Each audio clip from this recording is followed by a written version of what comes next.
Okay, I'd like to call this regular part of the board meeting back to order again. At this point, it is our duty to announce what we decided in executive session, and to wit, that is, we approved executive session minutes from Well, we still need to make the official motions. the official motion. Yeah. Up, Thank you. okay. Which we're gonna have to make up as we go along. I can I do think- it. I know you can, Got it. you're quite gifted that way. So can I do both at the same time?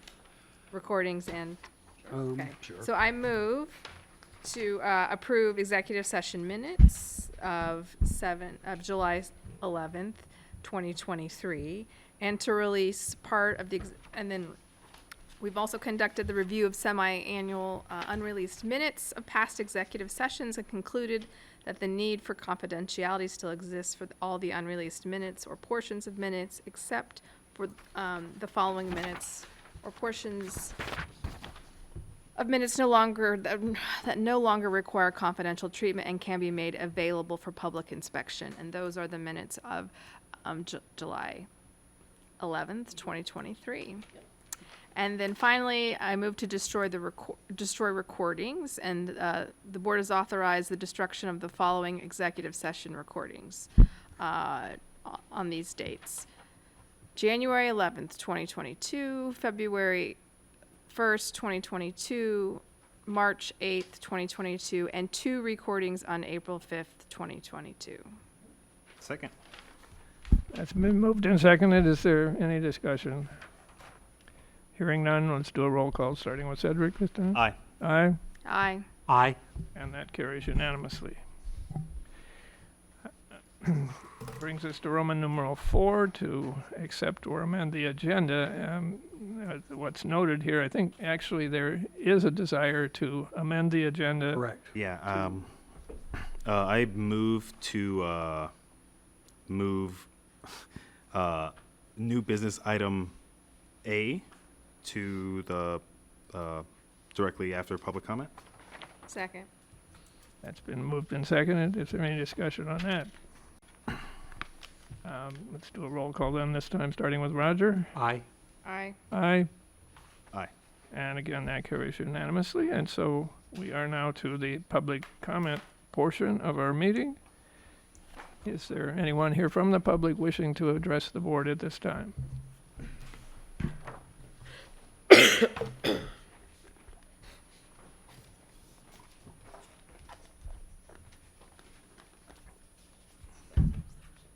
Okay.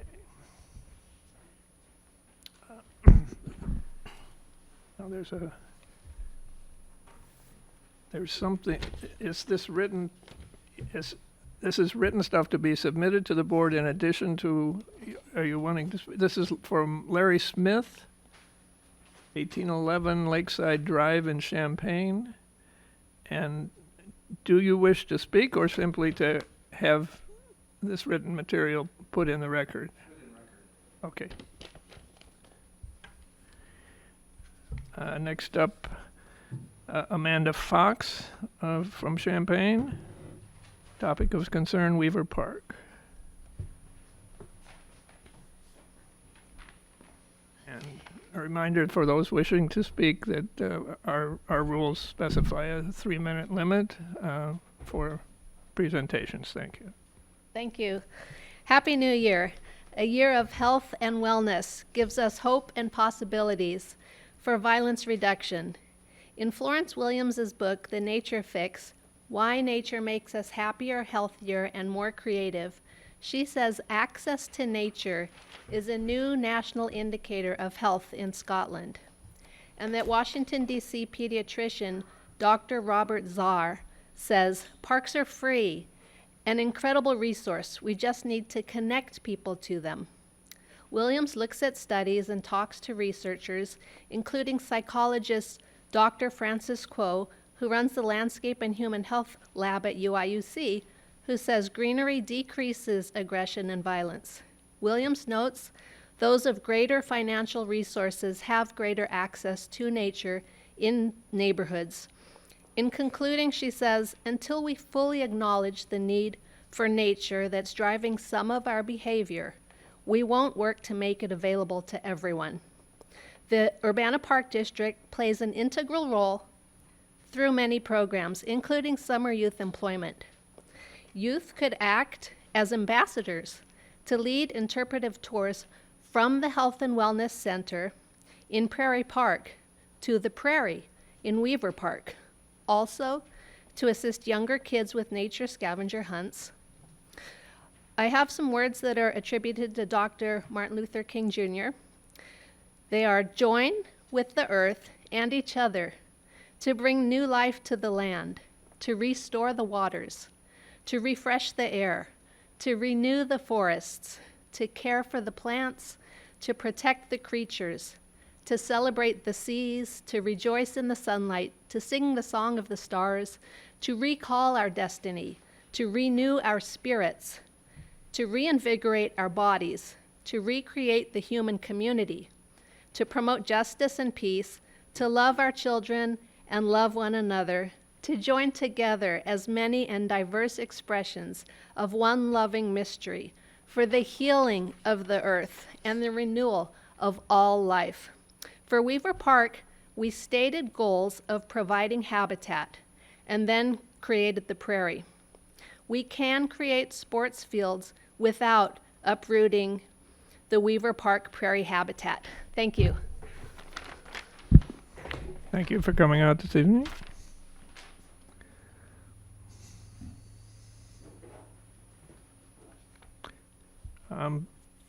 Next up is George Hardebeck, 307 East Country Club Road. Hello. Hello. Hey. Hey. So one thing I have is something I wrote up some years ago, not terribly long ago, I don't think, on mass extinction. Just trying to get an idea of how that's happening and how we've learned about that over time and how that's become part of what we're basing our understanding of our relationship to the Earth on. Coming aware of that. And I have another piece that I could share with you at some other point, but this is the kind of thing that I talk about on my show all the time. And part of it is, what this doesn't get into is like, what is the cultural aspect that's causing us trouble in this area? And what has become clearer to me also after looking at addiction and so on is how greed addiction leads imperially structured systems, which are different to mutually structured systems where we're balanced and, kind of trying to keep it flat. And how now we're in a series of efforts around the world, like the Rights of Nature movement, which is largely indigenous-led, women and people of color-led, and how that is really moving the conversation on all of that to where it's about putting people's community nature over corporations, property, and commerce. And there's a movement called We All Wellbeing Economy Alliance that's working on similar questions about economy and how we structure all of that. The psychology behind this is showing that people who are in power over, and sometimes parts of our structures, even within bureaucracies like cities, can look pretty much like a pyramid, like an imperial structure. Although the public up here on top is supposed to be like circulating in that as part of our discernment processes. But what happens in an imperial structure is that those who keep playing a role of power over and those who follow them to do things that are not really healthy or right can lose empathy, and it shows up now in brain scans. So you can actually do brain scans on people and it shows up that they're losing empathy.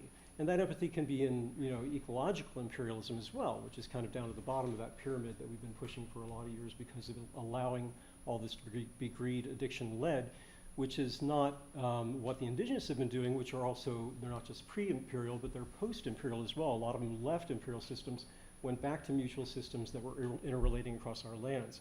And that's why they're leading a lot of these movements around the world now, because our whole point of going into democratic societies was a process to go towards mutual society, but we didn't pay attention to mutual economy and so on.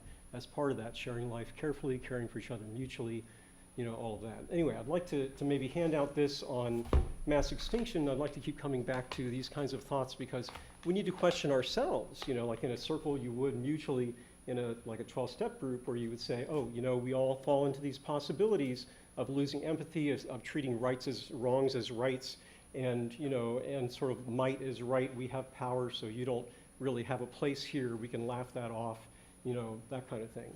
And, and that's the world we're heading into, is how do we get back to that kind of mutual well-being that we had, because bullydoms could be ousted without militaries to like have small numbers of people rule larger numbers of people for most of our generations, up to about 2% of our generations ago. So anyway, I'll just hand this out, or you can pass it around. Some copies. Feel free to leave, some extra copies here, and I'll give some to the friends in the back. So, you want to hand them out? Okay, thank you.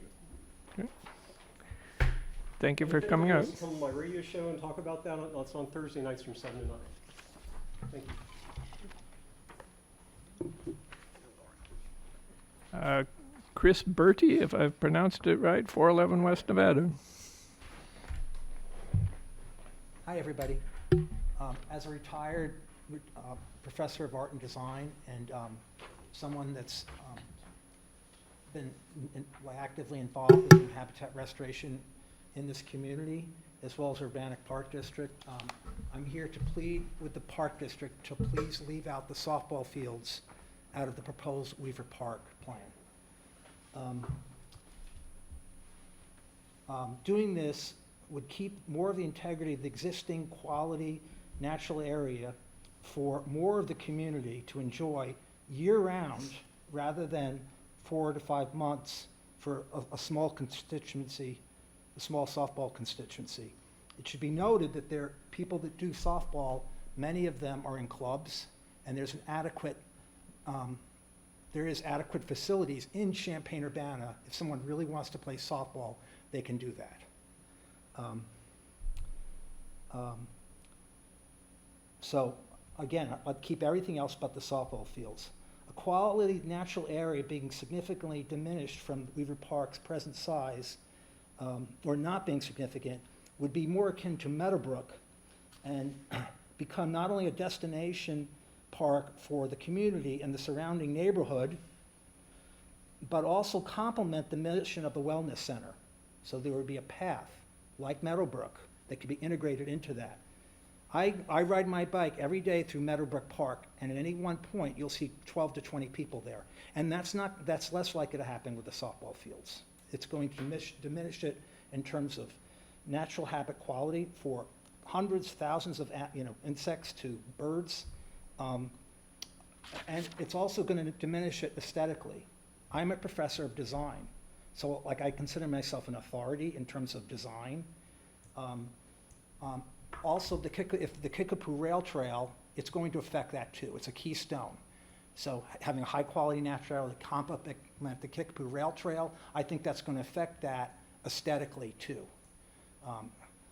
I haven't even gotten into habitat loss. Lastly, I'm a stakeholder on the natural areas, and I've been disappointed that there haven't been more input from scientists. We have a wealth of scientists in the Natural History Survey, University of Illinois, and I'm disappointed those people are not, have not been invited or can participate, or their opinions have been asked, or they've had an opportunity. I'm done. Thank you for letting me have my input. Thank you very much for coming out tonight. That's the last of the cards I have up here. Last call. One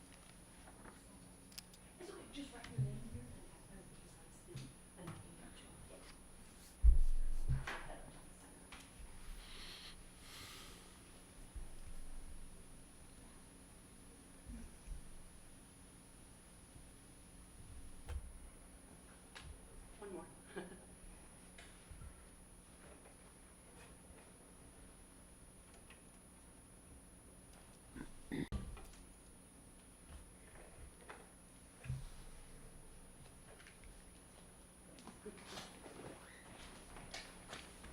One last. Hi, thanks for letting me speak. I am a former resident of Urbana of 5 years, currently in Champaign, and I've been in Springfield the past, most of past year. I guess the main points kind of that I want to raise to you are preserving prairie habitat, which is, we are the prairie state here in Illinois. It is central to cultural heritage throughout the state, especially in Champaign-Urbana, which is the heart of progress for Illinois, is an important community value, and is one that is cherished and enjoyed and protected all across the sister cities. People in Champaign-Urbana will be very, very disappointed and probably enraged if the prairie is removed, especially for development of a sports facility that I'm sure that there are non-habitat locations where such facility could end up being located. The other point that I would like to make is that I do think that the decisions of the Urbana Park District and the Champaign Park District, being in Champaign-Urbana and being, again, the heart of progress for not only Illinois, but in a lot of cases globally, does set a precedent for how habitat is viewed and how care for habitat or destruction of habitat is approached by other park districts throughout the state, Springfield included. I would very much like to see more prairie being established and protected and enjoyed, and for education about the prairie and its value, not only to the history of people in the Midwest, but also the scientific necessity of preserving and protecting it today and for future generations, whether that is carbon storage, whether that is protection of a whole variety of plant and animal life, insect life, etc., as well as preserving our relationship to nature, which there aren't very many opportunities to experience nature in this area. This is a big topic that I hear again and again over the years. So destroying what is here seems very counterproductive. Thank you. Thank you for taking the time to come out tonight.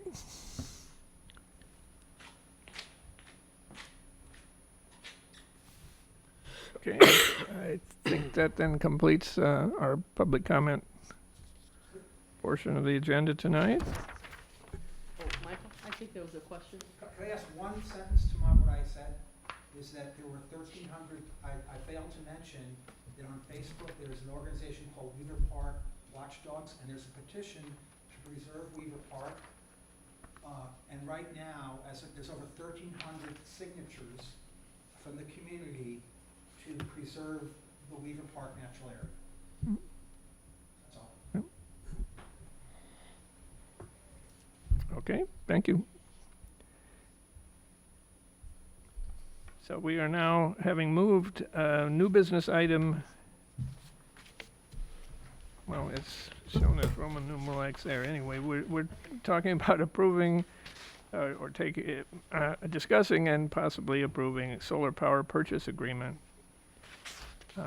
Yes, So- I think Derek has Sean with us tonight. He's online with us, Okay, so and we had some information to share. I'll briefly introduce the topic here. So you all, we met with Sean previously, and at the time, he was proposing that we would go out to receive proposals for a power purchase agreement at 4 facilities: the Indoor Aquatic Center, the new facility here at Kerr, and the Nature Center. There was some question and concern about how that might be received by the school district, considering our agreement with them. We've had a lot of discussions with the school district since then, and tonight Sean's actually going to the school district to present. I'll be leaving this meeting to join him. Because it appears that there's interest and support for the school district, we would not recommend pursuing the Phillips Recreation Center, which was a new addition that we added since you all last spoke with Sean. That would have been something we might have considered had the school fallen off. But at this point, Sean's met with the facilities committee, and it seems like there's support. We'll find out more tonight in terms of what questions they have. But Sean's prepared some recommendations for you, and I'll let him take it from here. Go ahead, Sean. Hi, good evening. Let me share my screen. Second.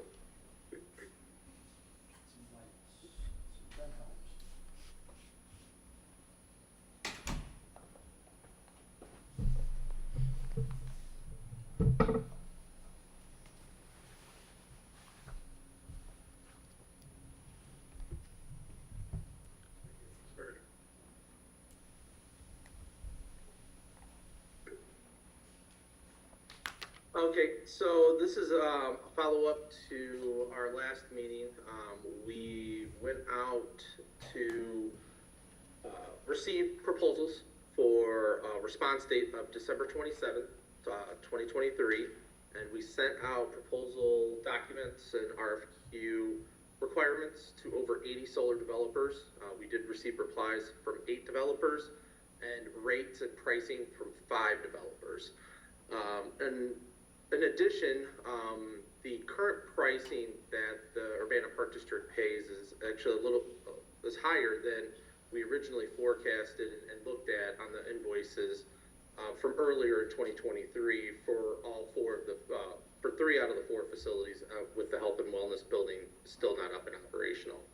Proposals that were received were for 20-year power purchase agreements, which is the max term allowed for Illinois park districts based on the new law that was passed, and then also looked at a cash purchase, total dollar value for the solar arrays. In addition, we looked at 2 different programs the state of Illinois has. The first program is the adjustable block program. It's the standard Illinois Shines program.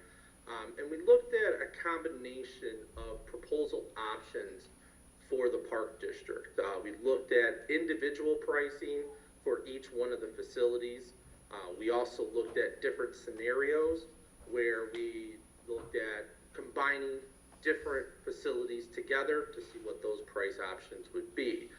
Under the standard Illinois Shines adjustable block program, the park district rates range anywhere from 7.7 cents for the health and wellness center all the way up to 19 cents for Crystal Lake Park.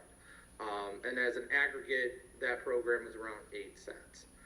Based on the proposals received, we don't recommend participating in the standard adjustable block program, but we also looked at, for the park district, what's called the Illinois Solar for All program. And the Illinois Solar for All program is a special carve-out for facilities that are located in defined areas or close to defined areas for low to medium income and environmental justice communities. Based on that program and the ability to self-designate both the Aquatic Center and Health and Wellness Center, we would recommend participating in the Illinois Solar for All with pricing options at 0% escalator for 20 years, with a rate of about 6.4 cents for a 20-year PPA, which would allow the district to save upwards of over $1.1 million over a 20-year term, and I will have that itemized out here in the next corresponding slide. Under the Illinois Solar for All program, each individual location has the ability to participate as its own, or, again, can be aggregated together. Currently, the aggregated pricing from General Energy and DSD Renewables is the best option, with some other developers not able to combine the full proposals all the way up to 8 cents. With the PPA rate and the current price to compare, as we can see, hold on a second here, the ability of, or the planning and building facility, currently you are paying around 15.6. Now that does vary, and that is the total price for all components on your invoice. The Crystal Lake Nature Center is currently around 16.3 cents. The Aquatic Center is around 11.7 cents. And then we estimated the health and wellness to be close to 11.7 cents, just based on the annual volume that's projected and the size of that facility is kind of more in line to where the Aquatic Center is. At 6.4 cents over 20 years with 0% escalator, the 20-year savings for the planning and operations building would be around $478,000. The Crystal Lake Nature Center around roughly $78,000.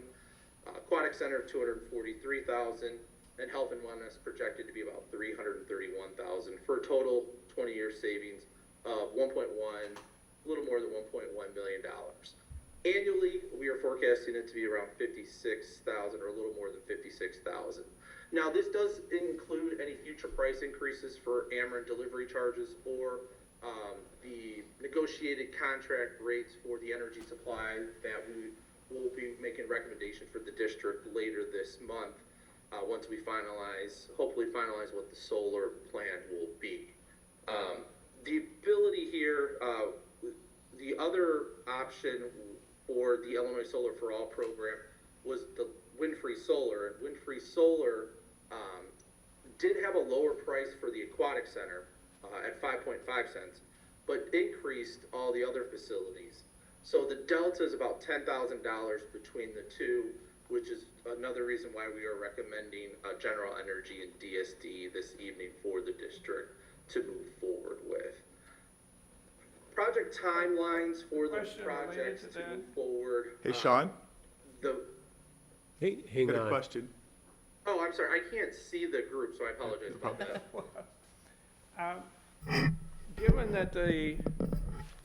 Given that the aquatic center agreement is actually going to be a different agreement, is it not severable so that we could get the wind-free solar price on the aquatic center and the other price from Yeah. whatever general? I mean, it's not a huge savings, but it's a $40,000 difference over 20 years. So if you take the aquatic center out of the General Energy DSD aggregate, your rate increases to 8.9 cents. So for all the other facilities. So you actually increase. So in reality, it's not severable.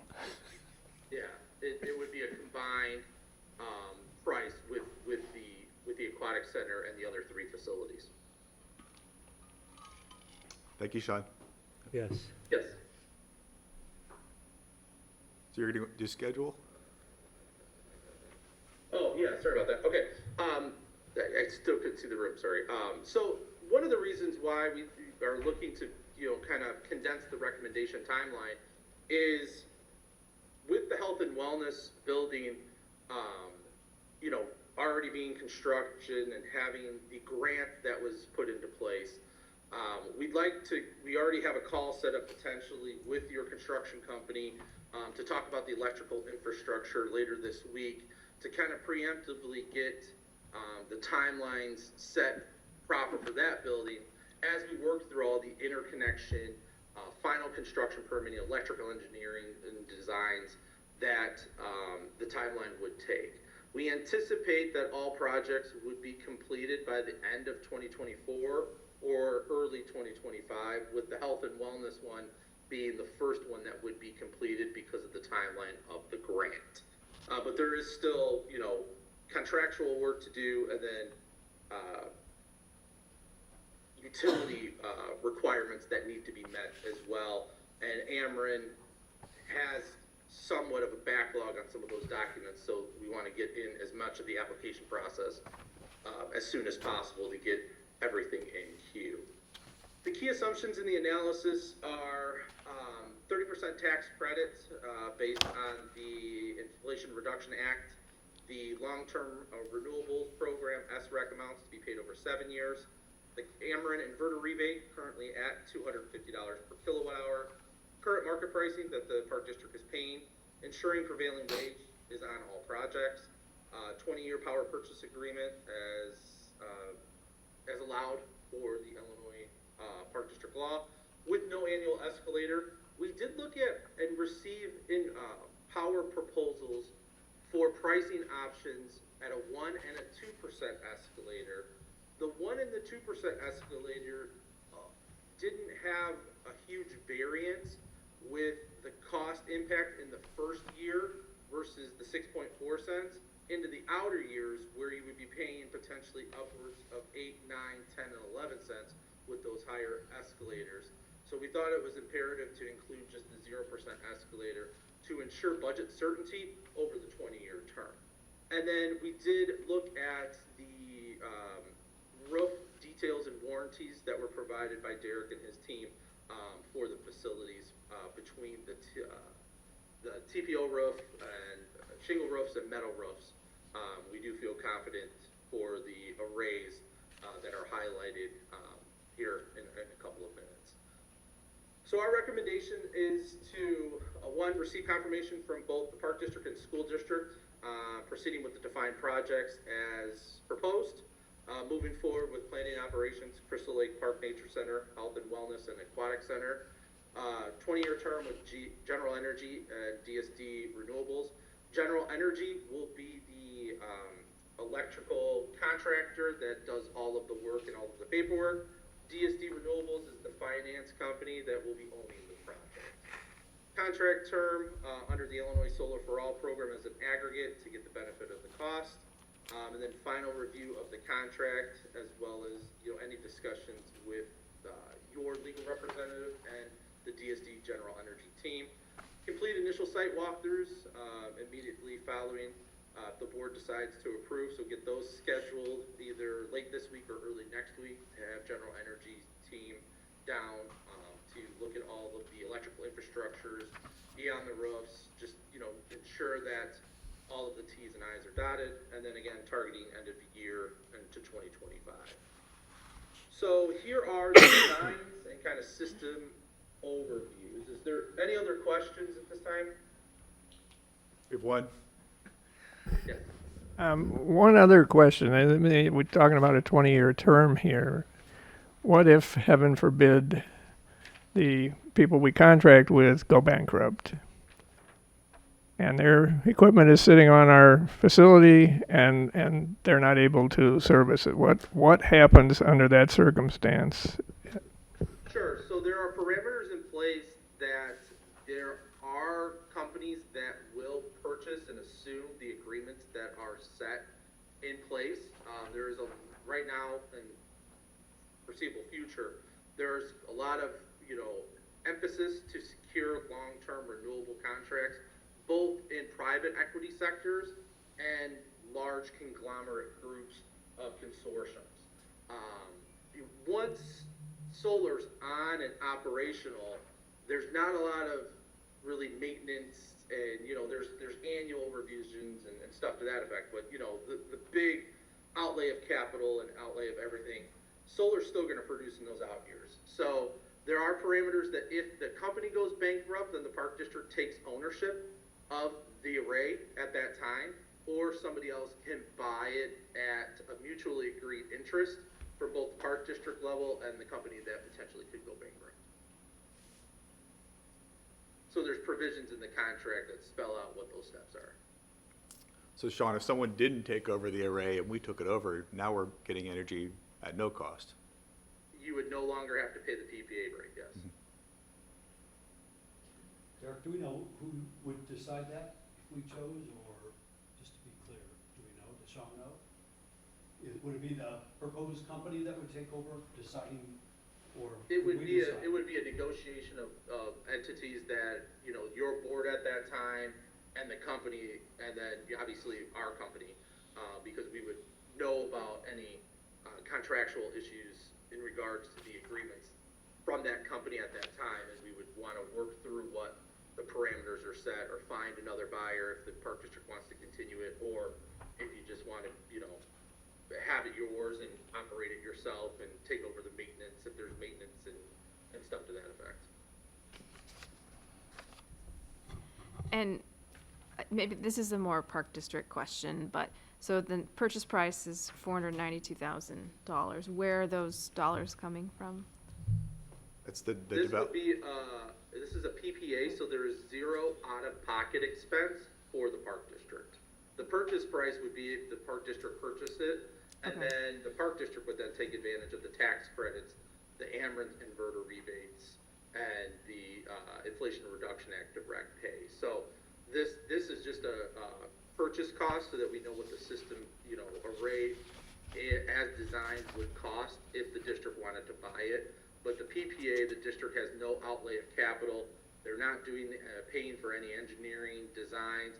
The only real cost of the district is time spent from staff to, make sure that the equipment's correct, provide us the roofing warranties, sign the forms, and then, be available when construction starts for staging and, activities that will happen during the summer. Sean, it's a long way out, but After 20 years, what happens? Sure, after 20 years, there are renewal terms into the agreement that are at 5-year increments, because the solar panels will still produce up to around 35 years. So after 20 years, there's either an automatic renewal that goes into effect within 180 days of that contract at the defined price that is negotiated prior to the decommissioning. Or the park district can take over ownership at X cost, that, whatever that spelled out dollar is in the contract. Or you can have DSD Renewables and General Energy come out and remove it and restore the roofs to the same operating way that they are today without any solar. So those are decommissioning guarantees that are set in the contract and provisions that are spelled out, typically, in year 19. Just so we're clear, would we then, it sounds like we would still either get out of the agreement or be obligated to that same company. You couldn't switch companies? Well, you could Sure. have them remove the solar at that time and then look at options for new solar with the current incentives that are available down the road. So the contract spells out, 1, removal with the decommissioning guarantee that they provide. 2, you can extend the contract at increments of 5 years at X cost, or you can buy the system. So those are the real 3 options. Having somebody else come in and take over operations at that time wouldn't be advantageous, because they'd have no incentive to operate that system.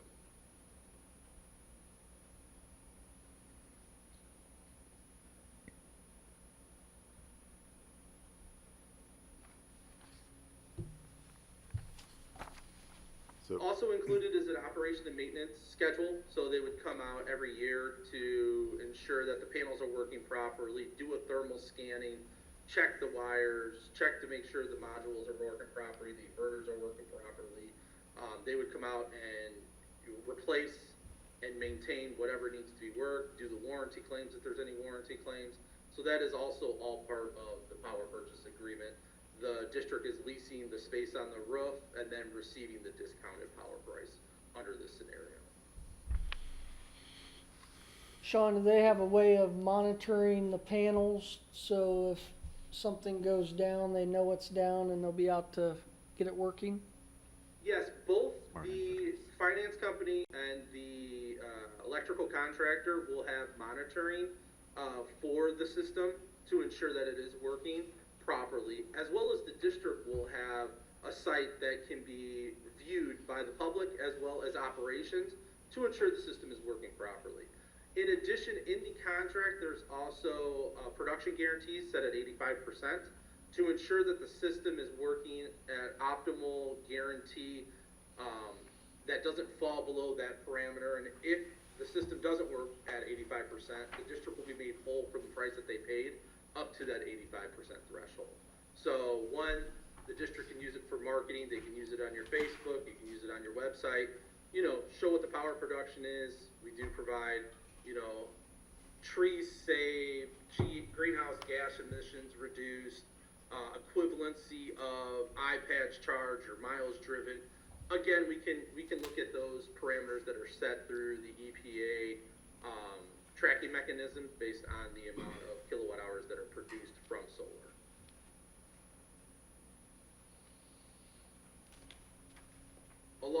And there's one other additional benefit. If the district does move forward solar, we will also work with the EPA to have the Urbana Park District become an EPA Green Power Partner.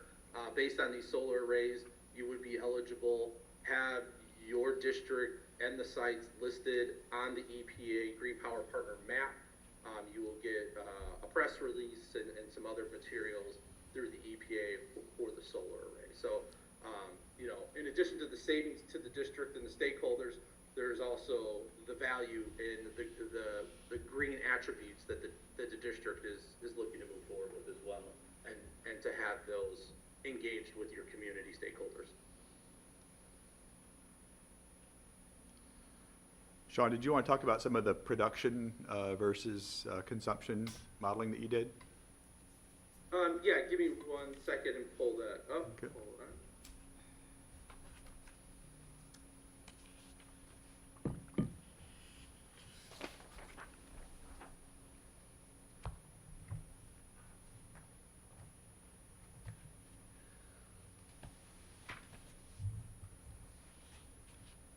So based on the system sizes that we are recommending for the park district, hold on a second.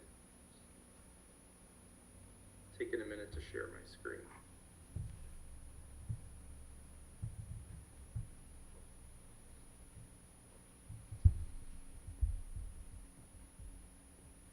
Alright, are you able to see the screen?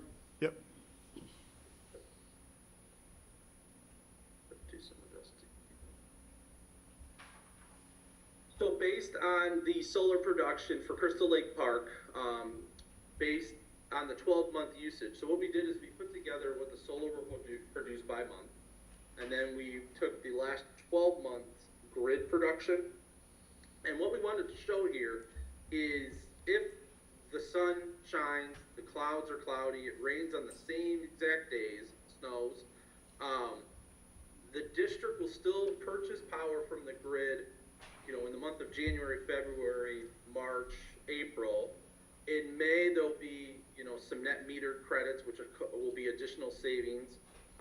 And then, you know, the remaining months of the year, there'll be some additional usage. So this will fluctuate, but we know what the first year solar production is, and we know what those numbers are defined. Now, these production numbers do degrade about 0.5% per year, and those will be listed out in the contract what the production is, along with the guaranteed language for the next 20 years, so we'll be able to budget those numbers.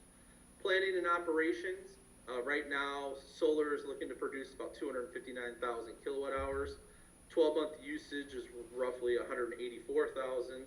So between the months of March through October, there will be additional net metered credits that planning and operations will receive based on these volume thresholds. Now, we don't have the specific number because we will be looking, if the board does approve solar, we will look to buy power differently for the district facilities that do have solar.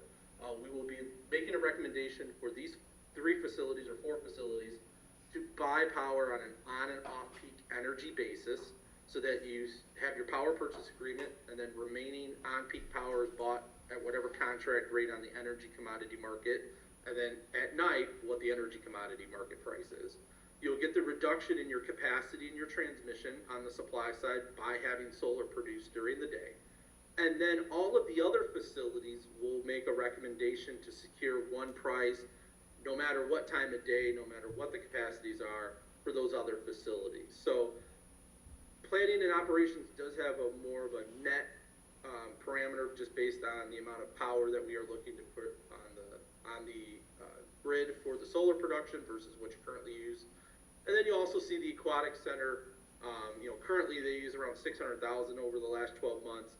Solar production's around 35%, around 35, 40%, so there'll be production about 228,000. And one of the questions that came up in the first meeting for the building and planning is kind of what the net metered credits would be. And right now it looks like the only month that there'll be some negative net metering, again, if the sun shines on the same days and clouds cover, would be around July. So there's not a huge variance in negative reads that they'll have. So, and then the health and wellness we don't have yet. So, you know, we just wanted to make sure we modeled out what the production values were going to be versus the grid production for the district.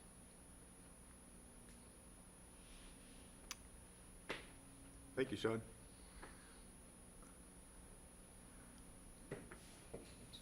Are there any other questions from the board? Doesn't look like it.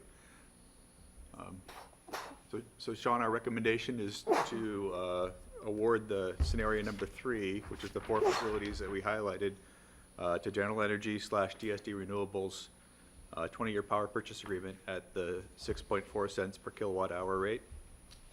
Yes, and what we're looking to approve for the recommendation is that pending final legal review and approval.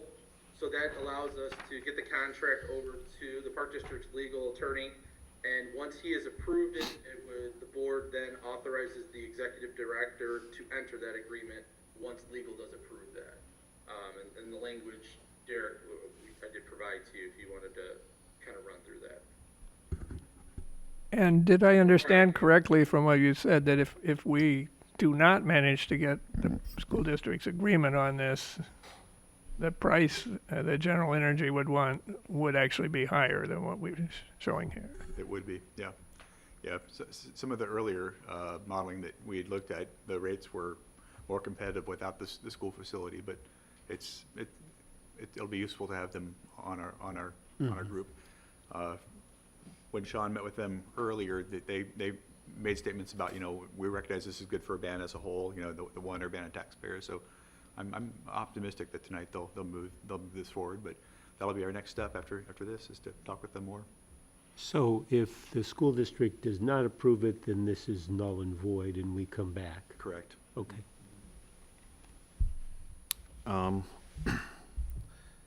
I move that the Urbana Park District Board of Commissioners accept the recommendations of Progressive Business Solutions and approve a 20-year power purchase agreement with General Energy / DSD Renewables for the aggregated rate of 6.4 cents per kilowatt hour for scenario number 3, pending approval by the Urbana School District and joint Park and School District legal agreement on the contract terms. Second.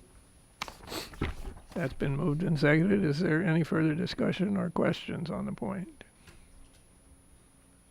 Hearing none, let's do a roll call, starting with Roger. Aye. Aye. Aye. Aye. And that carries unanimously. Thank you, Sean. Thank you, Sean. Thank you, Sean. Thank you very much. I'm headed to the school district. Thank you guys. Have a great evening. You too. Thank you. Thanks, Derek, for helping out and for going to their meeting too. Absolutely. Yeah, I'm very excited, so I will keep everyone posted, and again, I appreciate everyone's time, patience, and I think this will be a great step for the Park District, and I'm happy to be a part of it. Great, thank you. Thank you. Yep. Bye-bye. Thank you. Bye.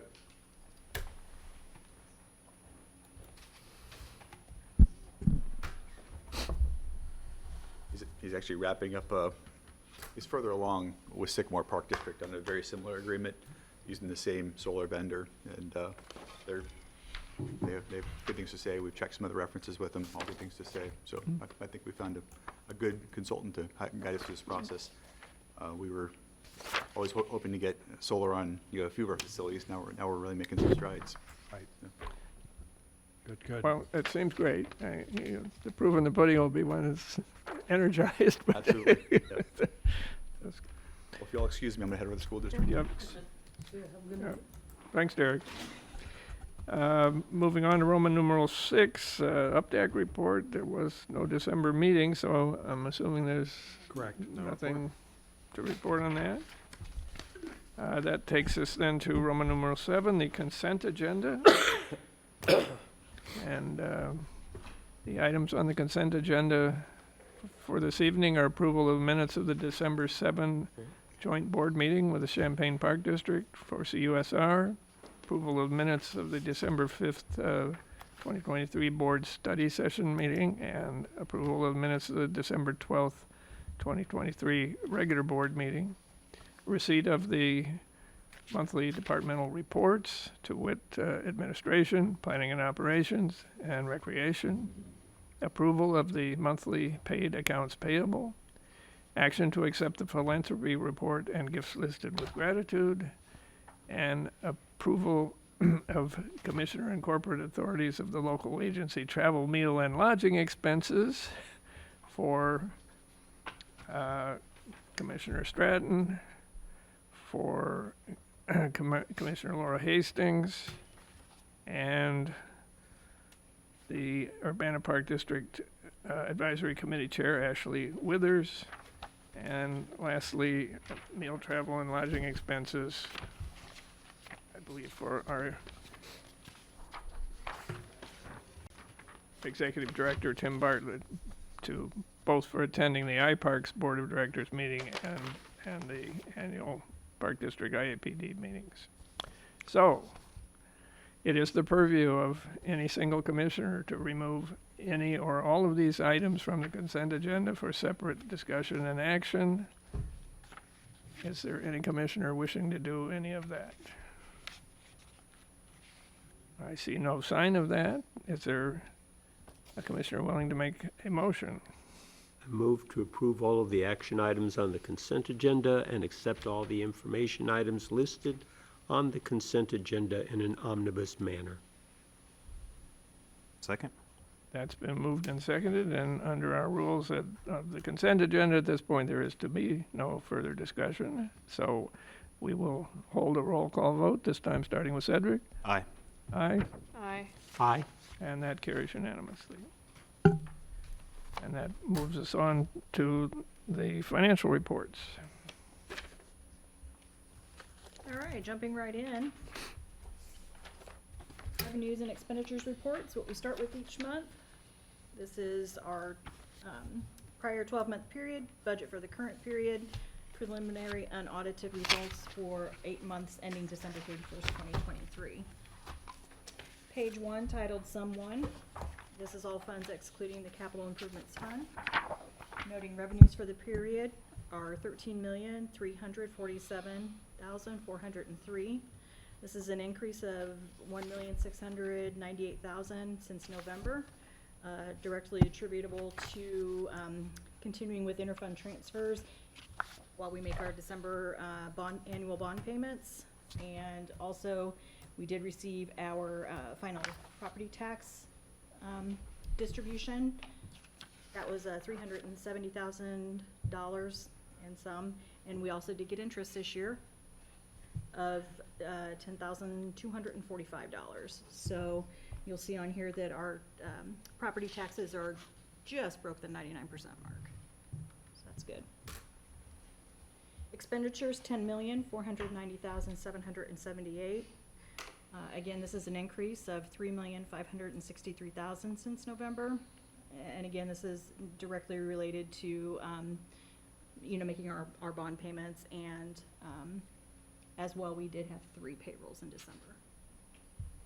So this leaves us with a surplus after 8 months, meaning an excess of revenues over expenditures of $2,856,625. Page 2, Sum 2, this is our capital improvements fund alone. Revenues for 8 months are $6,266,365.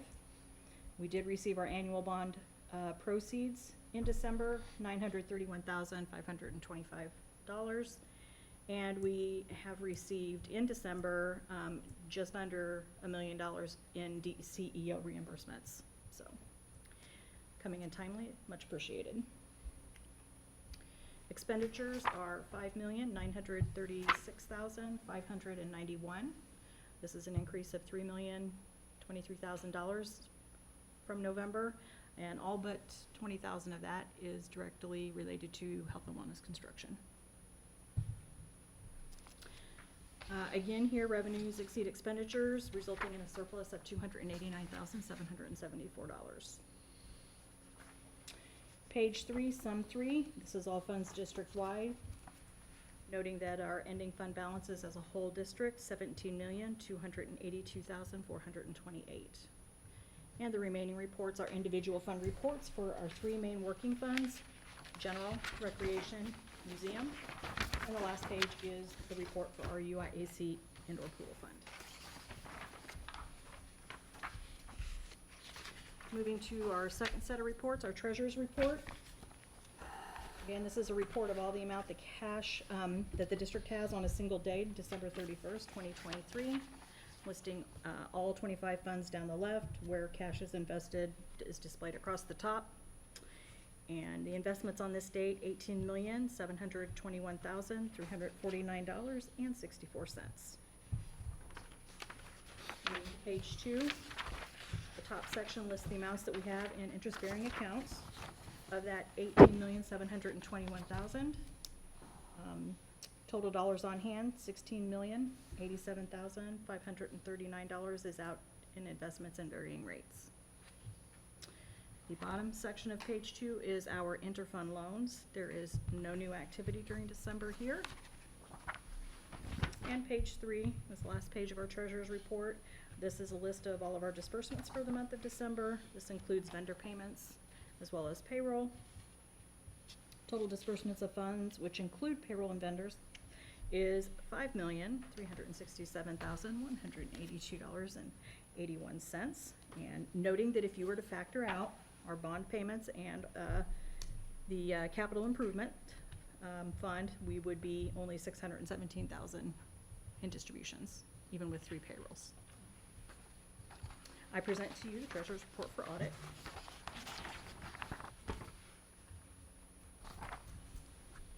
I move to accept the treasurer's report for audit. Second? That's been moved and seconded. Is there any discussion on the point? Hearing none, let's do a roll call, starting with Roger. Aye. Aye. Aye. Aye. And that carries unanimously with all 4 commissioners voting. All right, and moving through our capital budgets, beginning with 2019A ARS, we, as mentioned previously, we received $991,791 from DCEO.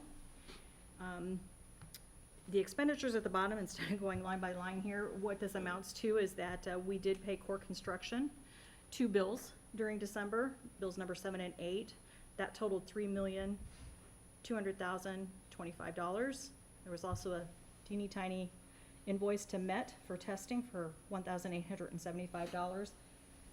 Those are spread out against Park, DCEO, donations, city ARPA, and so those are delineated there in the little box. And this money's go to Core, and Core in turn is actually paying the subcontractors. Yes, they are. Okay. We hope they are. And we're feeling okay. I don't know if we know yet on cash flow. Still, okay. So far. So far. That will change. It'll be fun every day. Okay. Well, I heard we got money from DCEO, so that was, That's a good thing. yeah. It's good. Second page is our first look at a little bit of activity in our 2024 capital budget, and that would be the receipt of our bond sale, $931,525. Next page, 2023, we received $500 towards tributes and donations. We did receive from the foundation $10,500 to go towards our Meadowbrook Interpretive Circle. And there is a typo there. The $257 we received from KRT, this was from their fundraiser, and this was our portion of it. This is what happens when you copy and paste. I did not update it. So the donation is not for the half circle. It's, that $257 is to be used towards the Weaver Park Trailhead. Mhm. That is corrected. So moving forward, you guys will have the right words there. Under expenditures, the construction crew project, $1,674 was for a sway bench. I don't know what that is. Maybe Andy does, but that's the Keith's description on the question. bill. I don't know. I'm not sure. I'm gonna bet Keith knows. He does. and We'll find out. We can follow up and send out a note. Yeah, I should have asked Derek before he left. We'll make a note. Suspense. It'll be something to look forward to next month. Oh, I do know what it is. Oh, thank goodness. The Sunnycrest Tot Lot is a replacement of a bench that broke. Oh, yeah. Okay. It just came to me. Yeah, I know what that is. Thank you for bailing me out. But Andy. it was Keith that bought it still. All right, 2022 capital budget, we did receive some $500 worth of donations towards the Meadowbrook Playground. There is no activity, new activity during December in the 2021 or the 2020 budget. And the last page is for our 2019 budget. We had a couple of expenditures. We paid $4,260 to Skolsky for ADA training. And at the very bottom, $13,125 was paid to GHR Engineering. This was for design number 1 towards the Crystal Lake lighting project. If there are no questions on that, I'll send it on down the line to Andy.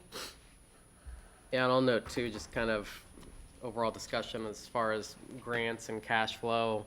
We're getting to a point in our reporting with the park grant through IDNR.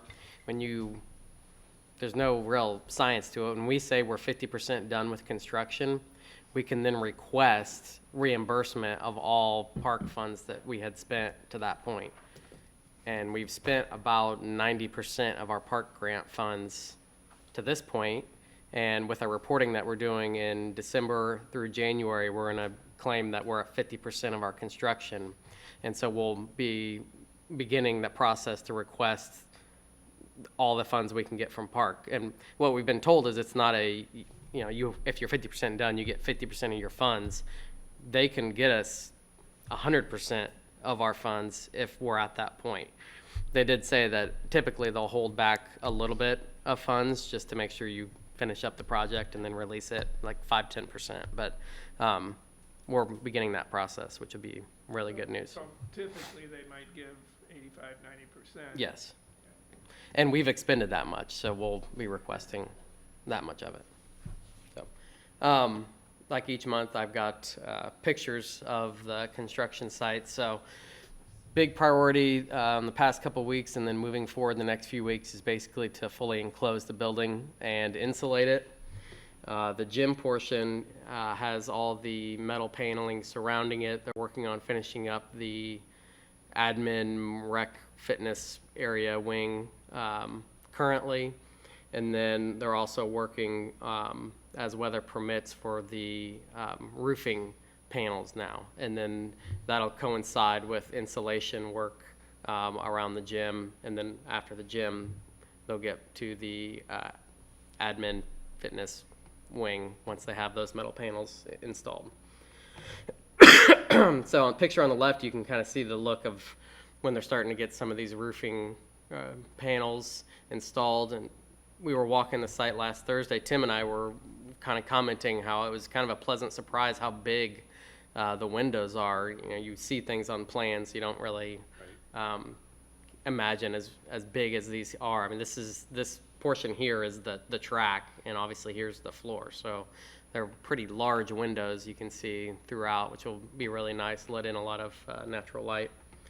And then image on the right is basically that area between the admin and the gym itself. You can see some of their insulation getting ready to be put in.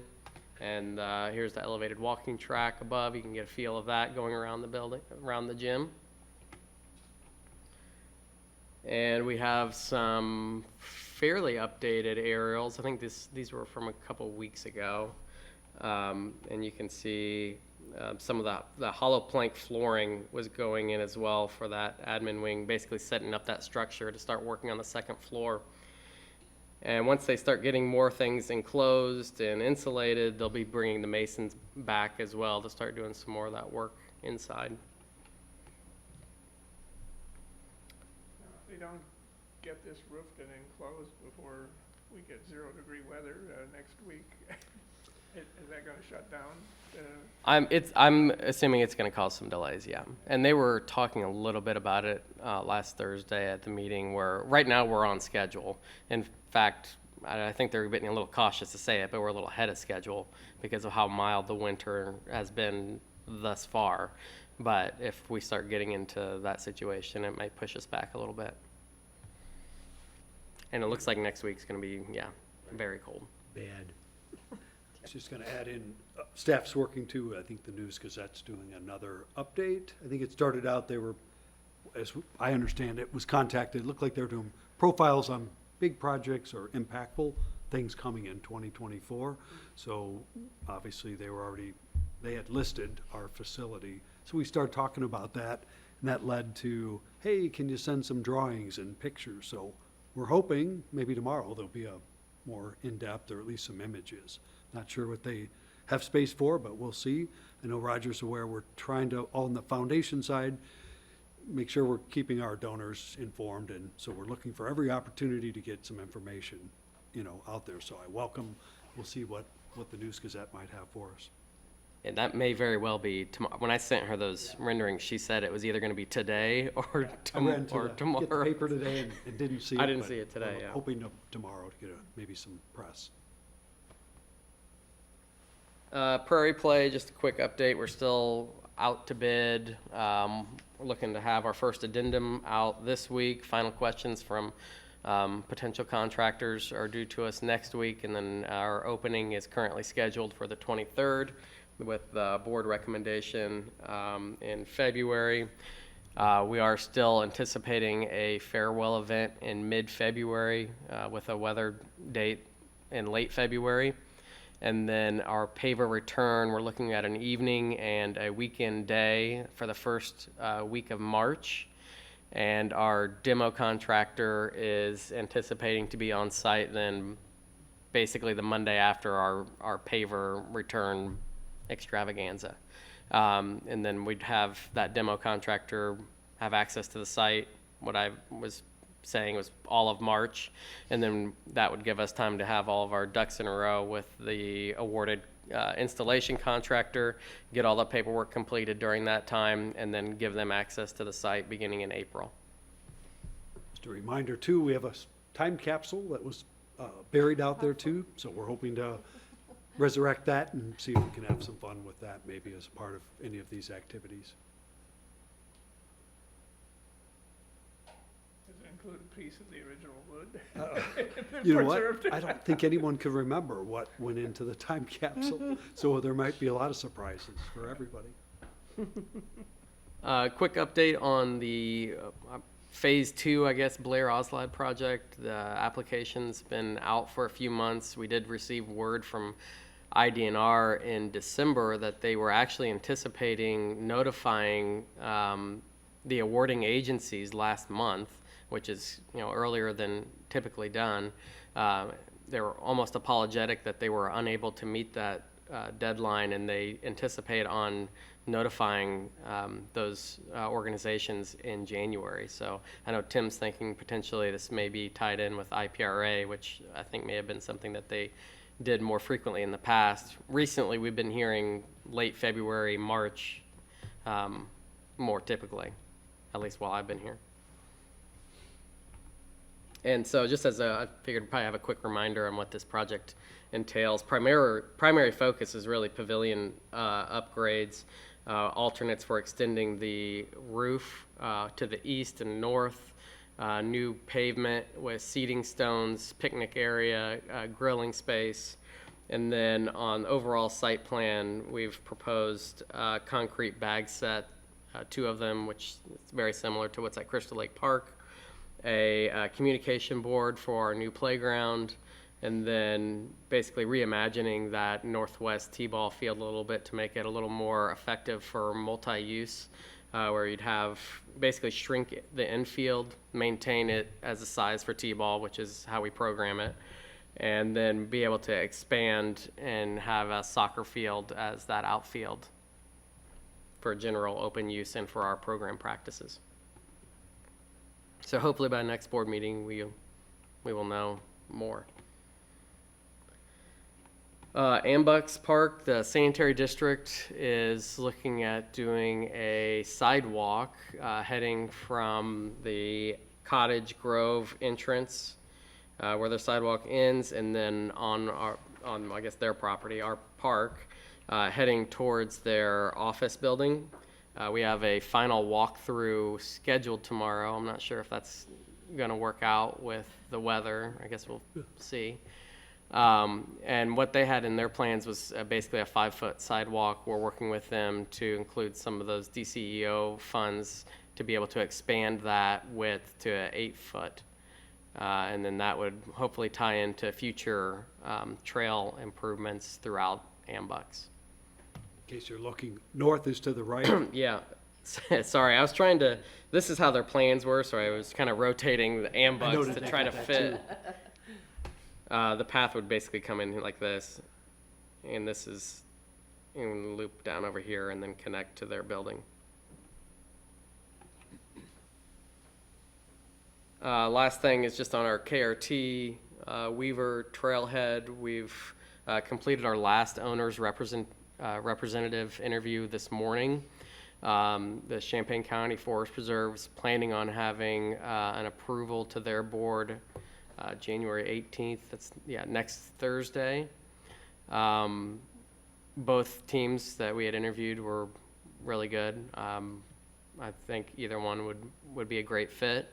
And we plan on having that, after that approval, then moving pretty quickly into doing another RFQ then for our design team services. And that would probably go out in February and March, and then we'd be ready to start moving into getting into our SD, DD, and construction design phases for our portion of the trailhead work moving into the summer, and hopefully bidding out sometime late fall, winter for construction next year. Our deadline is the fall of '25, so it's a pretty tight schedule, but it's certainly manageable as pace we're moving at this point. It does take right-of-way rights to make it achievable, right? It's still The gotta get. final connection, we still have Yeah. a piece on the north side Yeah. on the KRT corridor that we have to get ideally to the Main Street properties at a minimum to make an easy, safe off-road connection. Could be some alternatives if, we have challenges with that, but that would be the most direct, probably cost-effective way to do that. That's all I had, unless there's any other questions or anything else I can. I have a financial question. When we looked at our December study session, when we looked at the long-term and the short-term shortfalls that we were going to have, was the 85% of park after 50%, was that factored into I that? don't believe so. Not to a full We just- 85%. Yeah. So it may be that we Better scenario we for have a sure. better situation Yeah. than what we expected. Okay. And I think we anticipated a bigger bump, but more towards March, Okay. April, so, which, So this is a good thing. This is that a we're good getting thing. it- Right. That we're getting. and it this is on. also assuming what percentage of the funds we've expended they give back, which we don't know at this point. Yeah, We're hopeful. understood. And can I just get a clarification? So there's the KRT trailhead, which is the more permanent facilities, Yeah, but there's totally also permanent. totally permanent, Yeah. right? Not more, actually permanent. So we're all. Sorry, no, sorry, yes, Then clear, we're you're gonna right, move- It's permanent late, facilities. But there's also a path. Yes. Are those, ITEP trail. that's what we're calling it. So Yes. those are separate, I just wanted to. They are separate. Separate things, the Yes. ITEP trail and the Yes. KRT rail. Yes. Okay. And I- Heck, But it's they on have the a other side of the similar- park, isn't Right. it? But they have a similar timeline, or no? It's coming up. I'll address Okay. when we get into some of my reports. Okay.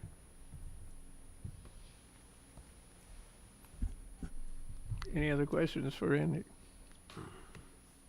All right, then I guess we're ready to move on to the executive director's report. Great. So I think that's right now. Just a couple of things.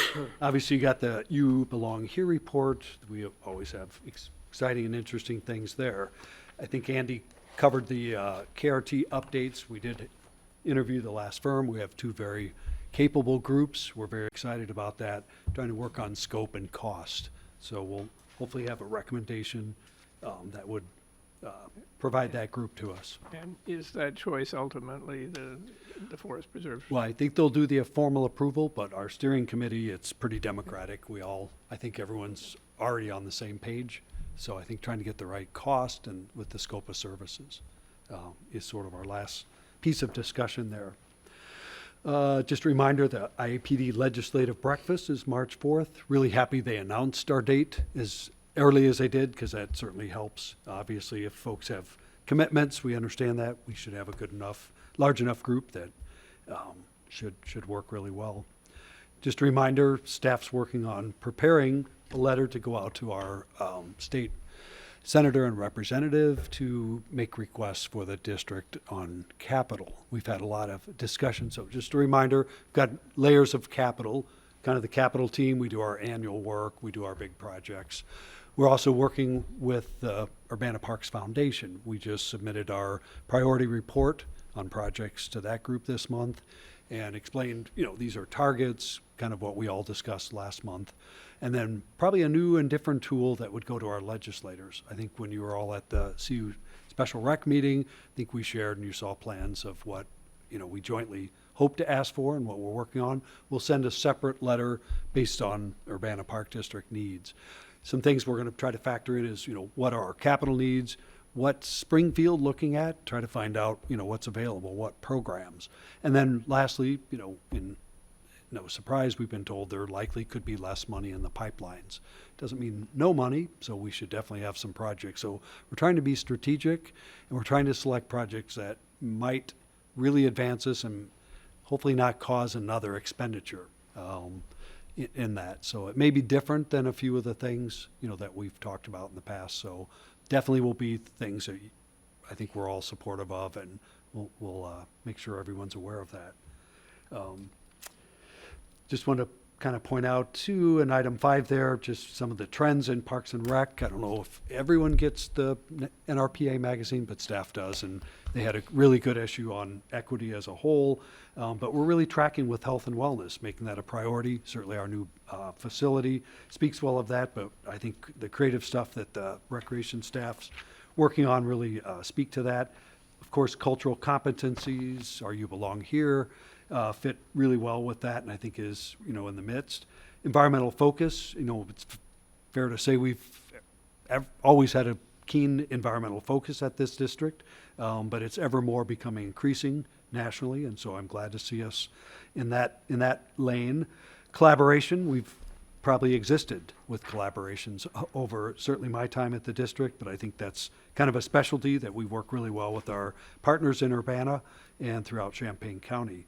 Youth development is a trending focus, and I think that speaks well of what we're doing, and that also is a focus. Some of our youth and teen new programs are really, I think, speaking to that, as well as our wider connections, working with, Coalition, the Compact, to really reach youth throughout the county. Professional development, I think, again, is a key thing. We encouraging working with all of our leaders and managers and supervisors on that. So I just thought it was timely. They had an article of what's important. I think they register pretty well with us, and we're open to comments and ideas, things we could do better, or if you have questions about, let us know. I think they're also reflected in our 2020 strategic plan, and we probably want to take a good look at that as we think about updating that plan in the future. I think it's coming up on a refresh for the strategic plan. So I just wanted to address that. Moving on, health and wellness, really kind of two parts here. Andy kind of went over the priorities on the construction side, but we started talking more recently with the finance study group about that, what we call the gap, the difference, slightly over $2 million that we knew going into the project we would have to reconcile. We've had discussions and presentations from Spear on options to borrow, or other creative ideas, what we call the double barrel capital, basically advancing 2 years of capital forward so you'd have more money that you could devote to your project. Other quasi schemes, certainly we've talked about, more donor opportunity. Are there any other donors out there? But I think we're at that point where we're probably realizing that gap. Andy gave us an update about, accessing some of the park grant funds. But I think we're still going to have a cash flow and an ultimate gap. We know that based on the contract price of the building. So we more recently started looking at, is there any way we could internally fund that gap through any of our fund balances or below the line funds? That would be investments, cash, things like that. Typically, as you know, the staff consider those below the line, rainy day funds. We don't ever factor them into our annual or 5-year capital. They're at work trying to raise interest, build that fund balance, give us that cushion. And I think many of us know there's all kinds of rainy days that can knock on your door. But when we really started looking at the balance of, if we went forward working with Spear to take out a loan, what's that interest really look like? And none of us could get around those really impactful costs that we would pick up. It's just a bad time to borrow. If we were in a different borrowing scenario where they're, quote, giving money away, it's cheaper to borrow, we would seriously consider that. It's nice to have that cushion.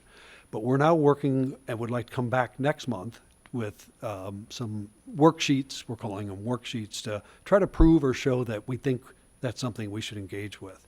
And we have a little bit of a time crunch because we've been tracking. I've just selected April as our month in the red that we need to have decisions made by. But that correlates to the worksheets that Andy and Derek have been showing.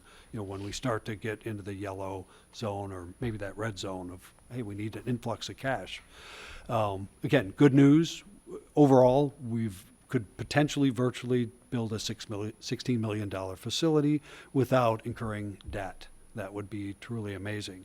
As the board continues to remind us, we have operating that's yet to be seen. So we want to come back next time with at least a worksheet to kind of walk us through our operating budget, to test it, to see if, you know, everyone's comfortable with our projections. So we're excited about that. I think we've kind of turned that corner. We're looking internally.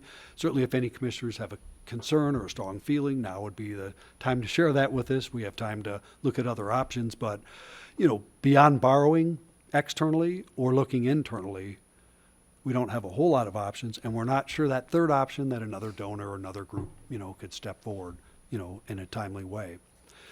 So I kind of want to leave that there for a moment. If you have other thoughts, we can come back to it. And then the second part of that is we've been having park staff discussions more on that, what we call phase two. You know, those are the things we talked to the county and the city about when we were talking about ARPA. Hey, if we could ever get to that next step to include those playgrounds, spray grounds, or any of those other outdoor amenities, those would be the, you know, wonderful things that would be open year-round or virtually. Spray grounds shut down through the winter, but more free of open and available things that folks could come over and use. So we've kind of have some new thoughts on that. We were starting to really push that and that idea of, hey, what's coming up next?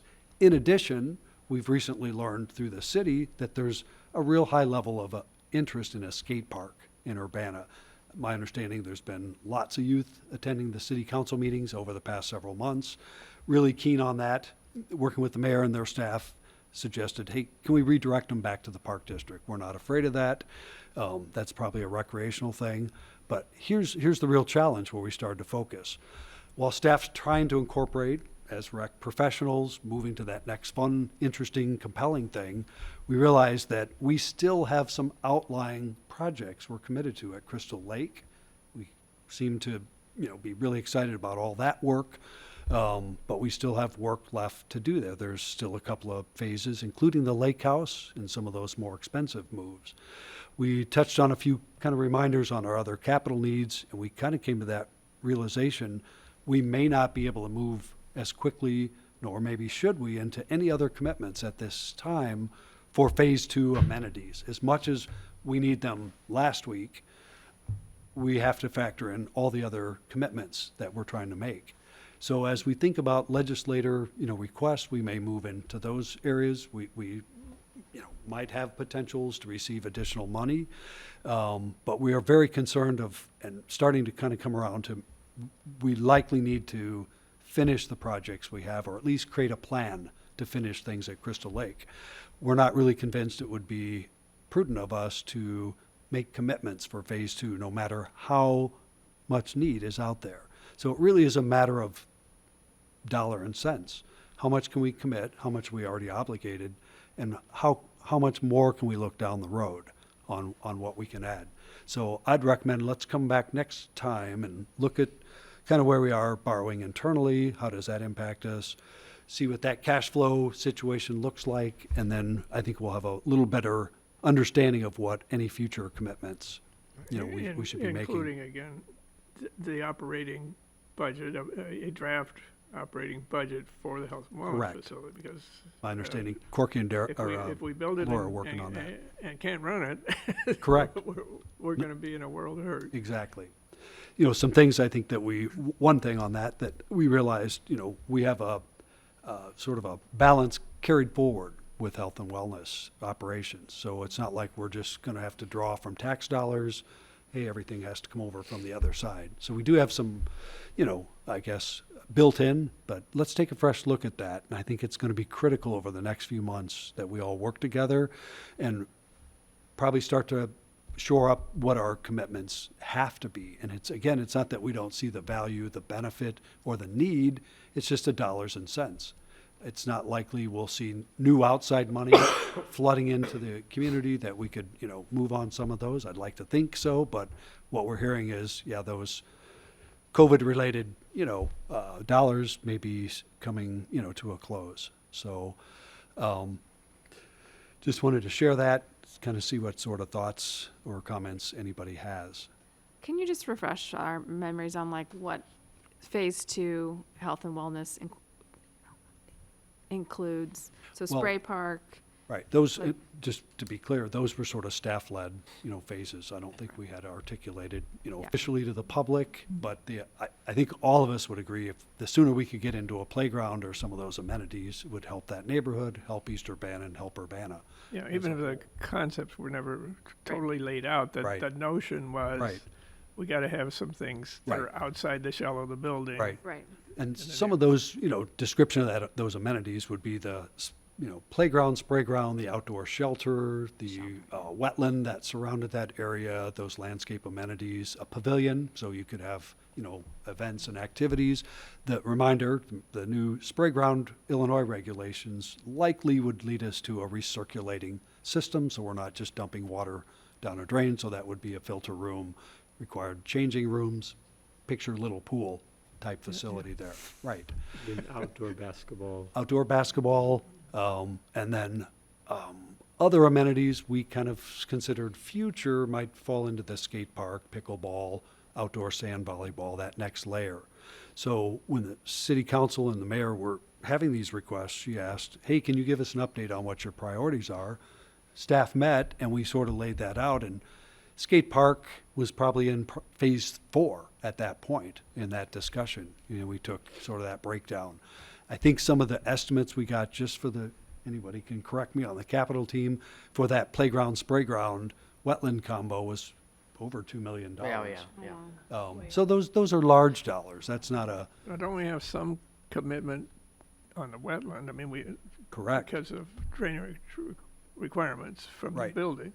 around that facility, and then outdoor amenities. So that put everything that was on Prairie Park even further down that phase. So that really kind of prompted staff to wake up, realize what we're already committed to, what are some of those other longer-term projects like at Crystal Lake that are going to be, some dollar signs.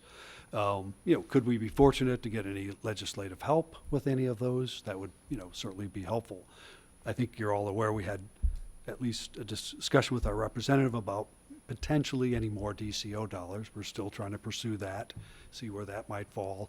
But let's say if we could get something DCO related for health and wellness in whatever time gap, we still have that initial funding gap for the building. So do you move forward with other amenities that will cost, or do you try to, replenish or restore? So I think we're suggesting we may have to start pumping the brakes a little bit, really focus on our commitments we already have to make sure we do them well and that things are open and operated as planned. That's the hard part, though, because we know those amenities are highly desirable. They would fill a critical need. We have a skate park group, at least a contact we're working with already, that really would like to see something, happen. So I'll just pause there to make sure all that information got transferred and there's no immediate thoughts. But I think when we come back next month and look at where are we actually financially, what do we need for that gap, how do we propose to, get it internally, that I think would shore up and probably reduce us ultimately back to our traditional capital budget and the dollars we see, going forward that way. Any other partnerships that might help, offset costs, but certainly don't want to be negative, but we're not confident we'll have excess dollars or available outside dollars to realize some of these, critical benefits. And that means we may have to really celebrate our new $16 million building and what that has to offer, and the surrounding existing parks and what they can offer us. So again, good news, but it was sort of a little bit of reality of what our commitments currently are, what we still need, and what that next wave is likely to cost us. And not a lot of money to buy new land for athletic fields. Exactly. And kind of along with that, get back to my agenda. I did want to touch base too on, that phase 2 part. Also, we have 2 projects. We're just reminding the board, the trailhead that Meredith was asking about, that's moving ahead. And the city's ITEP project on the Baker's Lane to the east of the park is moving forward. just a reminder, we have yet to complete our master plan. We have a group, we're working, we heard from folks, tonight, and we continually try to make that clear that these projects are based on our 25-year master plan we have currently on record.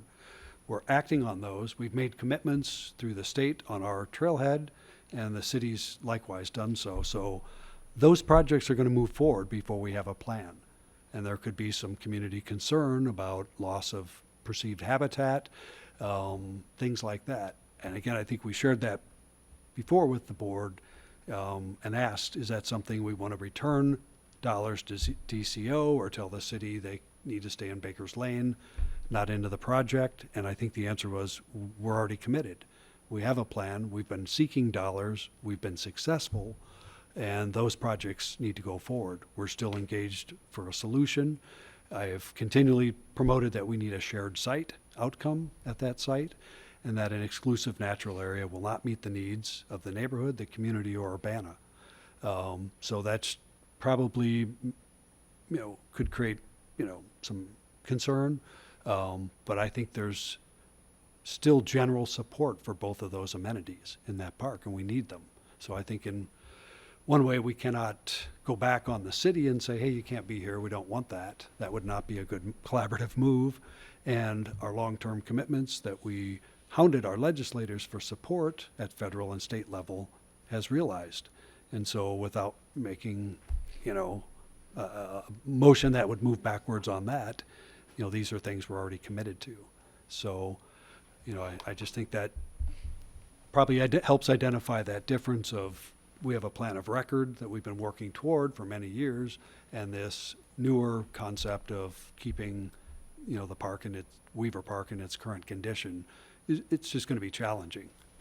So again, a shared site's needed, the amenities, how we lay it out, to what proportion, we're still working on that. So there could still be some opportunity to, look at things, in a different light.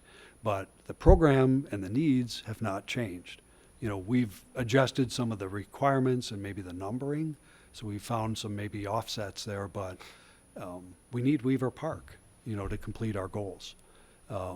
So I think our plan is, I think tomorrow night is our next meeting with our Trails group, and then we're organizing those next meetings and follows up with the other 3 committee groups. At some point, I think we need to get back with Farnsworth, and we need to get some things on paper that we can start testing, overlays, and see what fits. And then lastly, a lot of focus on county.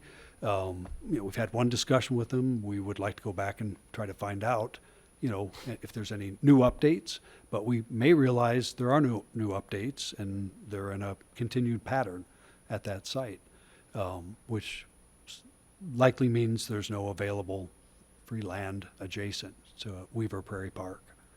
So again, we've got a lot in the plan. I think it's exciting. From my perspective, I think it meets the needs of the communities now and in the future. We also have to make sure the public understands that's not going to happen overnight. It could be many years of implementation and slow growth. So what's in the park now could stay there, for a long time until we're ready to develop. But the trailhead and the ITEP project are moving forward. So it could look different. There'll be disturbance that could cause, concern. It's part of being a park district. And I think working with our community and finding out what the values and the needs and how we, appoint them is what's, on our plate right now. Tim, is that group aware of the ITEP and the We did pavilion? discuss it at the Trails group meeting. Now, there's overflow of people that are participating in each of the groups. So we've yet to have a combined meeting where we can share the sort of the comments and the ideas of each of the separate groups. But we do have a cross-fertilization. I think people are interested in all the aspects. But at the Trails meeting, that's exactly what we did. We laid out, the ITEP, the trailhead facility, and we discussed the proposed trail layouts, at least in the option 1 and 2 that previously had been shared. I think there's, depending on your perspective, there's support for trails more or less. And it depends on where they go and, what they look like. If they're a wood chip trail, there might be more propensity, to have more. If they're hardscape, they may look or appear, to some of our constituents as more negative. So, all I can tell you is trails are still number one need in Urbana, in the state of Illinois, and in the United States as an unmet need of highest priority. And if I may comment, they can't all be chip trail to No. serve the entire community. No, unless you could make a real strong case on the accessibility side, this unique site, it shouldn't be, if we're at that point, I'd suggest rethink your wood chip trails. Are they really needed? Is it more of a preserve? So again, we're an urban park district. We have a number of high hope neighborhoods surrounding that park that are desperate for, activities and services. Whether they're in the city of Urbana or Park District or out, there's going to be a tremendous, need. And these are the kind of facilities and projects that will help meet that need. So again, we continue, but it may be a number of months before we get back and get pen to paper and are sharing new drawings. Meanwhile, groups will be selected, contractors will be organized, work schedules will be put together, and, we need to move on this. We have less than 2 years now to complete that trailhead project. So, we're on it. And so completing that within that time frame would be our best advantage to seek additional funds as we go down the road. We wish it weren't like that, and I think just a reminder to any public still listening or would review our meeting later, we have a plan of record. We went through an entire master plan process. We had tremendous community support for that plan, and we've been implementing that plan, albeit slowly, over the many years. And probably the majority of things you see are the rich natural features on the site. We don't see an immediate opportunity to buy any open available equal quality land or where we could really consider that, in the future. The proposed Delcomen Park is in the foundation's hands and has opportunity. I certainly wouldn't recommend that. There's not even a road structure, planned for that area. And I believe it still may be outside of the city of Urbana. Have to look at our boundary again, but so that truly is a future park. So I think in our initial review of existing parks, there are no easy, open, available sites that wouldn't potentially anger another group of constituents by changing their park pattern. As much, we just looked at Blair Park, there's some outdoor rec facilities added there. That does not offset, the requirements. So that's kind of where we are, and we wish it were clearer and, apparent, but we strongly recommend we stick with those two projects moving forward. Lastly, I just want to mention, we just added Mark Sheldon to the CUSR Advisory Committee. If you recall, I think Mark came to our meeting over in Champaign and we followed up immediately. He was not aware that we had reinstituted that group and eagerly committed to joining that group. So I think we have our next meeting coming up in, I think, next week. So that's all I had, and I can answer any other questions you might have.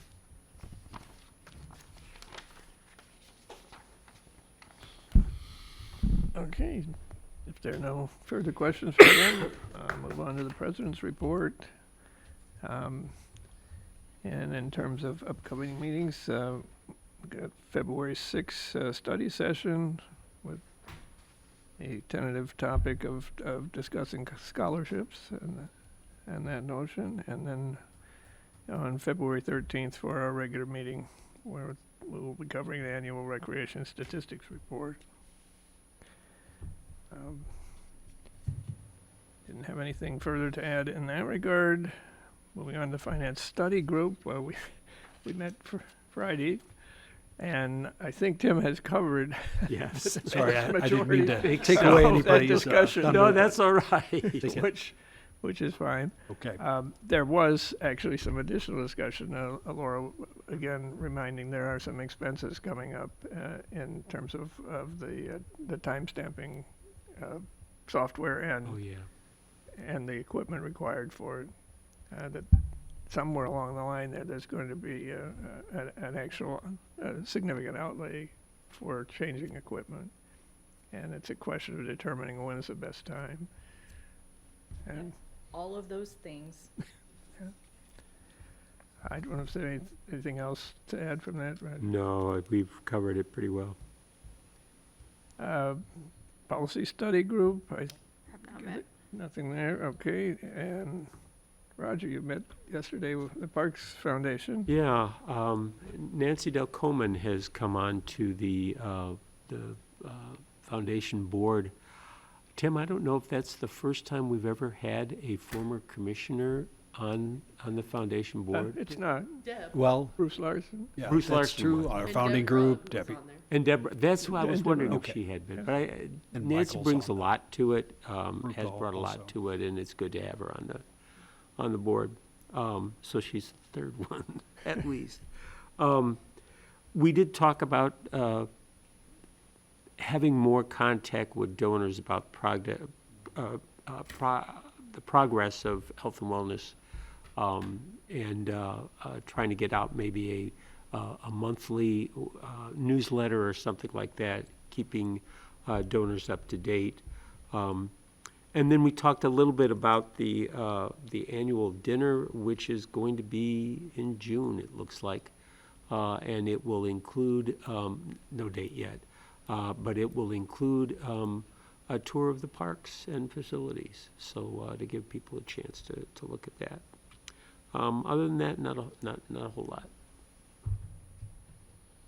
And then UPDEC Planning Study Group is, no, okay. Moving on to old business. There is no old business other than what we did on the consent agenda, and so there's nothing to address there. We've already done item A under new business with the solar power purchase agreement. Takes us to item B, action to accept gift agreement. So in your packet, Kelsey put some information together about the gift agreement that we've been working on. According to our agreed rules with the foundation and park district, after a certain dollar amount, the park district would need formal action to approve. So we have the proposal and the gift agreement copy for you in the packet. We can answer any questions. We're just really pleased with this opportunity, and we're really grateful. We're very pleased that we had a good discussion on, trying to look for wide application of gifts. And we know, I think all of us, those kind of gifts last, let's say, forever, a long time, you hope. And so to see them grow is really exciting, but you never know your history of where you're going to be with facilities. Just a reminder, we had a 5-year window in our history that we did not have a public outdoor pool in Urbana. It was a grassy field. So in light of that, that helped that discussion of, things could change. And what if they do? Do you have a backup or that? Focusing on programs is really important. So I think we have a wide, berth here that will be really impactful for the future. And so we're just very grateful.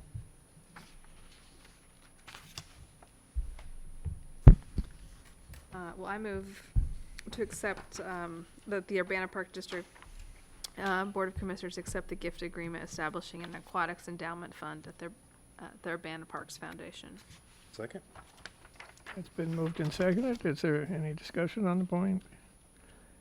Hearing none, let's do a roll call vote, starting with Cedric. Aye. Aye. Aye. Aye. And just an additional comment, Mildred Barnett was one of the early UPDEC members. Right. So, I didn't know that. yeah.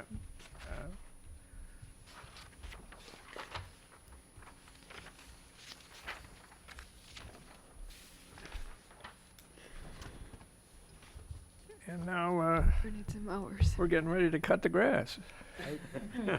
Andy's got us. Yeah, this is part of our 2024 schedule for vehicles and equipment.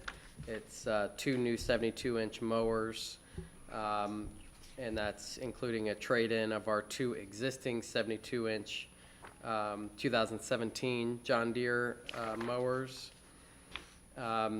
It's purchased as part of the Sourcewell bid contract through John Deere that has the national contract for grounds maintenance on these mowers, and that's through our local AHW John Deere representative who we've met with and reviewed our current mowers, as well as specifying exactly what we would need for the replacement.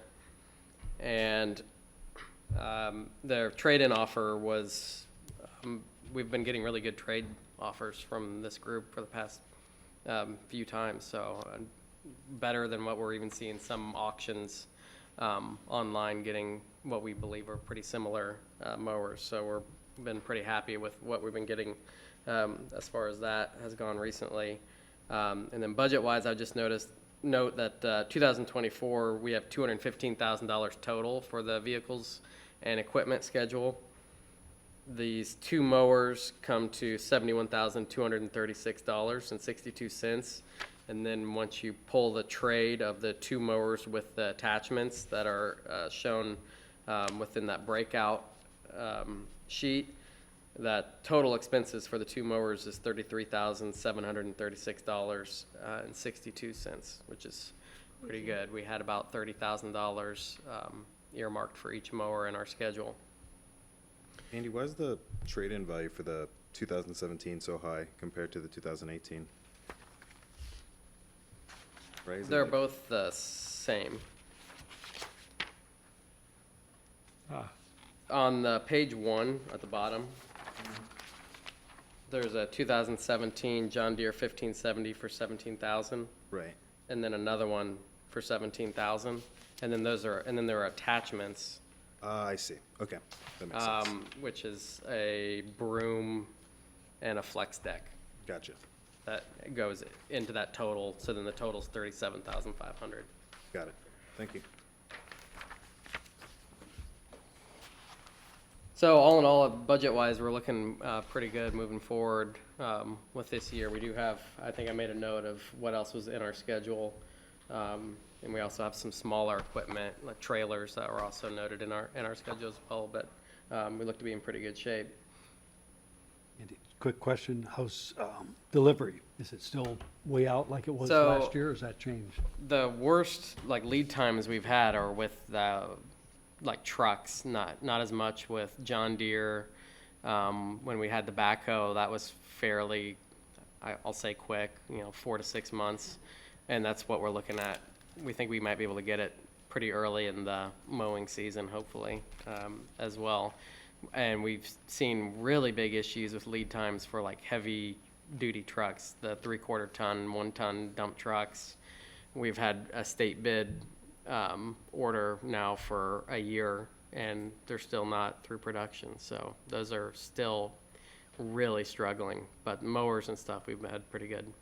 Actually, I do have a question in that regard. So, like, for these like trade-ins, like, when do you trade? Is there like with the lead time? Is there a period of time where we might have no mowers? No, when we get the mowers, when they come and deliver them, they take our other mowers away. Gotcha. That does have some interesting things with lead times because they're giving us an offer at one time, and then it may be 8 months later when they're getting the vehicle or piece of equipment. But that's kind of the nature of the And beast. you might use it in the meantime. Get them to us sooner, then they won't have to worry about it. Gotcha.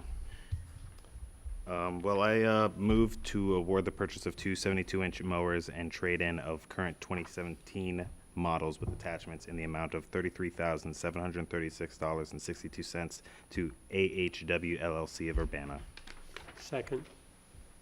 That's moved and seconded. Is there any further comment, questions? Hearing none, let's do a roll call, starting with Roger. Aye. Aye.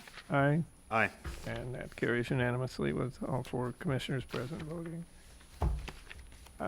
There was no new business removed from the consent agenda, so we're at Roman numeral 11, comments from commissioners. I had one little comment to make. I was reading, was it in the mailbag, about prescribed burns, and the Yes. Champaign Park District has 40 acres that they consider stuff that they need to maintain as burnable stuff. And I think Urbana's number is considerably higher than that.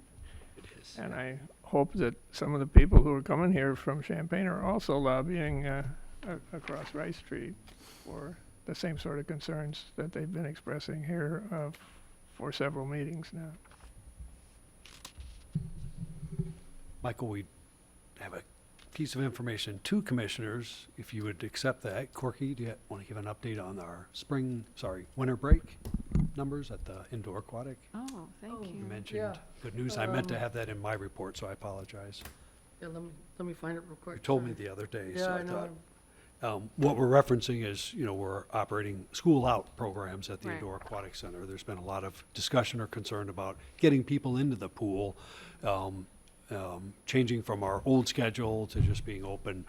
I think what we're seeing is more impactful use of the facilities and targeted use, which means revenue, as compared to the passive approach, which was no revenue and basically loss.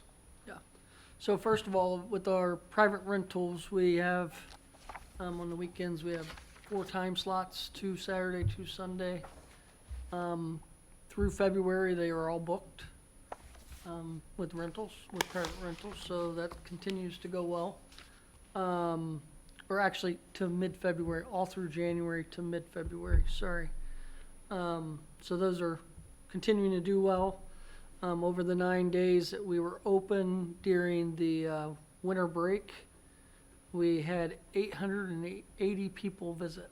So pretty good numbers for those 9 days. So that was a success. Yeah. Now, was that people paying daily admissions or? It's a combination Oh, of punch cards and daily admissions, and there's still memberships as well. Just thought that would be helpful to know that, that those windows are working and we get a bigger response than, at least initially, than we did being open at times. So we recommend we continue that and continue to track it and take comments from our public. We'll be back open again over spring break. And then we have lots of capital items that are going to be taken care of over the summer. So we're working through a pretty good sized list of that too. Remember correctly, that was going to be, from the agreement standpoint, we were trying to knock out all the big items between when the agreement was signed and through the end of this summer. So when we lead into the next summer, we're more of a $20,000 commitment each year versus a larger list that we're taking care of now. And the facilities So up to the- snuff. The slide towers, have we approved that already? Yeah, Yeah, so that this- was, yeah. yeah, the slide towers in the works to get done and the shutdown this summer, so June and July. Lots of other items. We can give you an update on that later, but anyhow, things are working good, at least compared to what we had wanted them to do, so that's what I have on that. Any other comments? Seeing none, I think then we've exhausted our agenda. I'll declare us adjourned. Great, thanks, everybody. See everybody next month.